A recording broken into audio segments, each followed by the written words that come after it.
my name's Adam. Tonight I'm going to be reading you a bedtime story, and I'm hopefully going to be reading you one every single night for the rest of the year. And these particular stories come from a very special book, and the book is called A Story a Day. So what I'd like to do with this book is I'm going to do A Story a Night by Candlelight. Okay, so I've got my little candles up here.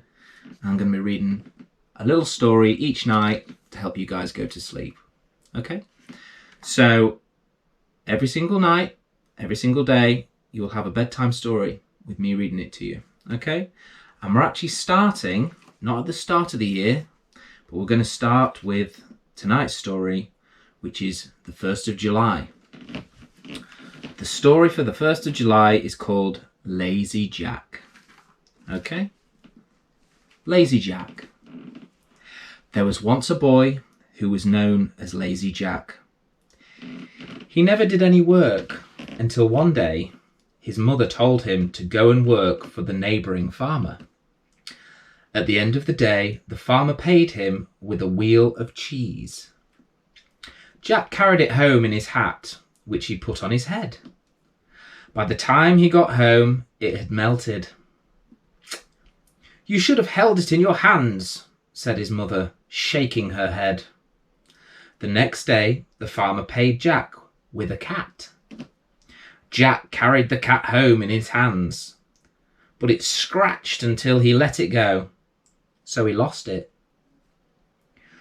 When he got home, his mother said, "You should have walked it home on a string."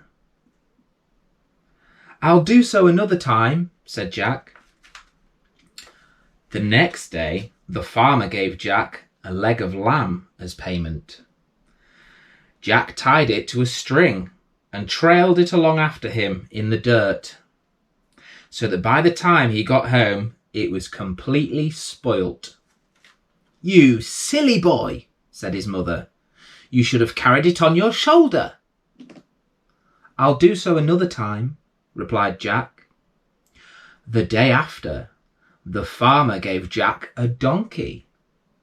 So with some trouble, Jack hoisted the donkey onto his shoulder and started walking home.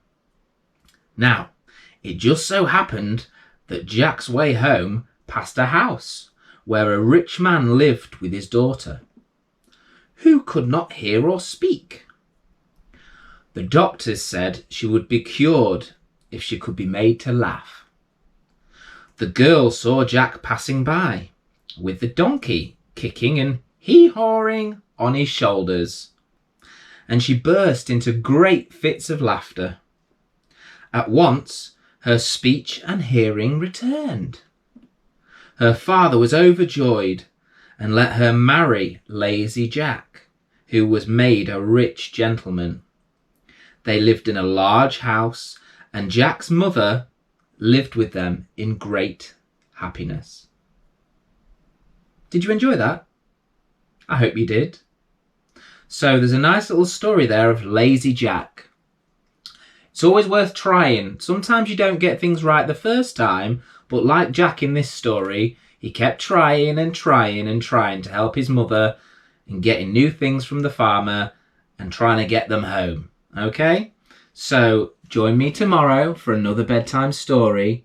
But until then, night-night.